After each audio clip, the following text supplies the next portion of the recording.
se pose la question, pourquoi on ne leur attribue pas les tickets restaurant? Alors, pour plusieurs raisons. Pour la CGT, étant une organisation syndicale opposée à toute forme de discrimination, dans l'entreprise, de nombreux agents ne bénéficient pas de pause méridienne. Donc de facto, ils ne pourraient pas bénéficier de tickets restaurants. Au niveau du CE, on emploie à peu près 400 salariés, dont 180 dans les restaurants. Donc si demain on donnait des tickets restaurants à l'ensemble des agents, ça serait 180 emplois en moins au niveau du comité d'entreprise. Troisième élément, c'est qu'aujourd'hui la restauration nous coûte 10 millions d'euros.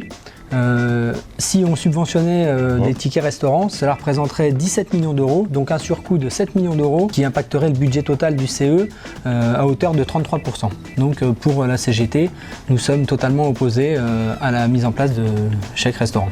Il y a un sujet qui revient souvent, c'est s'agissant des chèques vacances. Pourrais-tu nous en dire un peu plus? Les chèques vacances, Alix, ça va être très simple. On va prendre un exemple parlant pour l'ensemble des agents. Demain, imaginons que nous prenions, pour faire quelque chose d'imagé, un chèque vacances d'une valeur de 1 000 euros. 1 000 euros pour à peu près 47 000 agents, ça représente à peu près 47 millions d'euros, ce qui représente à peu près 83% de la subvention du comité d'entreprise.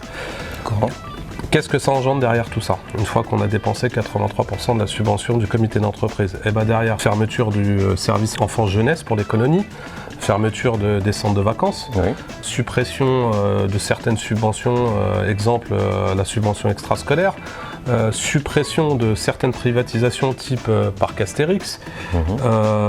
Toutes ces choses-là, en fait, la CGT est totalement contre, puisque ça reviendra à dire que dans l'année, on enverrait nos enfants ou on partirait avec nos enfants qu'une fois dans l'année. Je prends un autre exemple pour que ça soit encore plus parlant.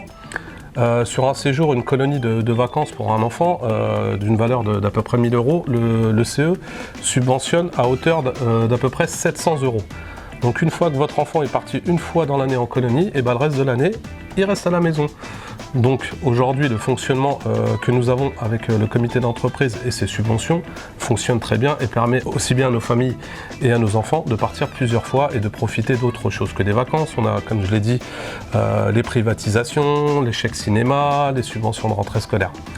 Donc voilà pourquoi aujourd'hui la CGT est totalement opposée aux chèques vacances.